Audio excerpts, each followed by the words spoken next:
So here we have a frequency distribution indicating the scores of 47 people taking a statistics test, I'm sorry. And if you want to actually check, you can check that these numbers here actually do add up to 47, right? If there's 7 people who got between a 51 and a 60, and 10 people who got between 61 and 70, 12 people who got 71 to 80, 11 who got 81 to 90, and 7 who got 91 to 100.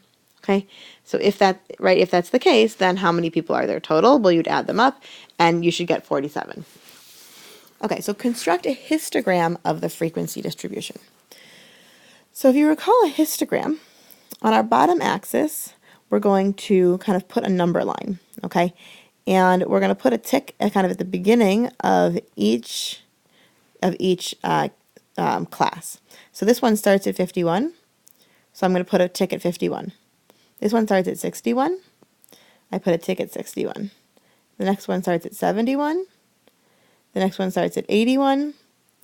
And the next one starts at 91. Okay? And the bars are going to go kind of from one tick to the next.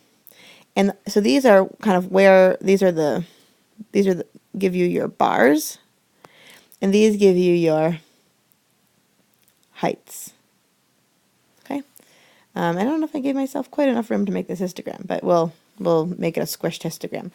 Okay, so here's going to be, let's do 5, 6, 7, 8, 9, 10, 11, 12. Okay, so from 51 to 60, we're going to have a height of 7. So there's going to be a bar like that, and it's going to go all the way to the next bar. Okay?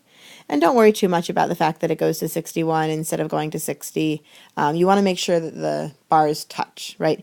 The idea is that everything kind of gets rounded. So you either got a 61 or you got a 60, right? There's nothing kind of in between, so the bar goes all the way to the next one. Okay? Just to indicate that there are no 61 and a halves, right? There's no space between the bars. Okay? So that's going to have... and actually looking at the solutions that they gave you, they're not even very concerned about kind of exactly where these tick bars are. They just give you a key at the bottom saying that this is from 51 to 60. So really don't concern yourself too much about if this is ending at 61 or ending at 60. But what you do need to make sure is that the bar that kind of is on the number line you have between 51 and 60, right, is here, that the height of it is 7, so this is going to be the height, and then it touches the bar next to it. Okay, so then the bar, so this is the next class, it's going, these are people who got scores basically in the 60s, or up to 70, right, someone who got a 70 would be in there too, right, so that's kind of on this part of the number line, and there were 10 of them, so this height, this bar goes up to 10, okay, and it touches the next bar. So the next category, the bar is going to go up to 12. Right, from 81 to 90, the bar is going to go to 11. It should be a little higher. And then from 91 to 100, we're going to have a bar at 7 again. Okay, so these bars should all touch each other. And basically the idea is if you think of each person as a block, right? If you actually think of this as like stacking up blocks. So there were 7 people who got scores between 51 and 60. So the first person got a score between 51 and 60. Well, they got, a block put. They got a block put here. And the next person, they got a block put here. And the next person got a block put here, right? And there were actually, 7 of these people. 1, 2, 3, 4, 5, 6. Let's make, right? And so the stack of blocks, in this category is 7 high. Right, there were 10 people who scored between 61 and 70. So when they're stacking up their blocks, right, it kind of ended up here.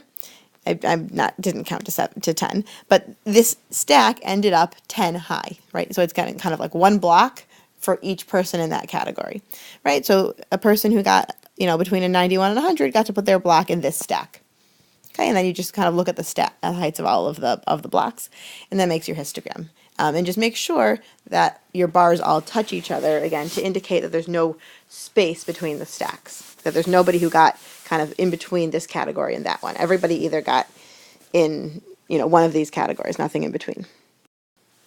Okay, now part B, the relative frequency table. Okay, again, this is a topic that wasn't really covered in the textbook, although we did cover it in class. So I just want you to really pay attention and remember what this term relative frequency table is. The relative frequencies are almost like probabilities. And you would think of relative frequencies if you don't actually care how many people got a certain score, but more, what percent of people or what proportion of people got a certain score. So the way that you would calculate the relative frequencies is if I don't actually care that there were just 7 people who got between 51 and 60, right? Because that 7 in and of itself doesn't mean that much to me if I don't know how many people actually took the test.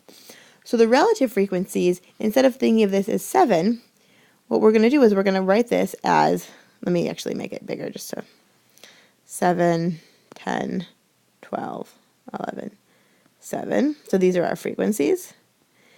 And the relative frequencies, this would be 7 out of 47, 10 out of 47, 12 out of 47, 11 out of 47, and 7 out of 47, right? I'm thinking of them as proportions. Or you could actually change these to percents if you wanted to know what percent of the total got each score. Right, but just to recap, right, what's this 47? That's the total number of people who took the test. So in this case, it was given in the problem. But if it wasn't given in the problem, you'd have to add up how many people total by adding up the number of people from each category. And just as a check, all of these numbers should actually add up to 1. Okay. And you can think of that if you think of them as percentages. If you think that, this percent got this score and this percent got this score, this percent got this score, if you have all the possible scores, that should add up to 100% of the individuals.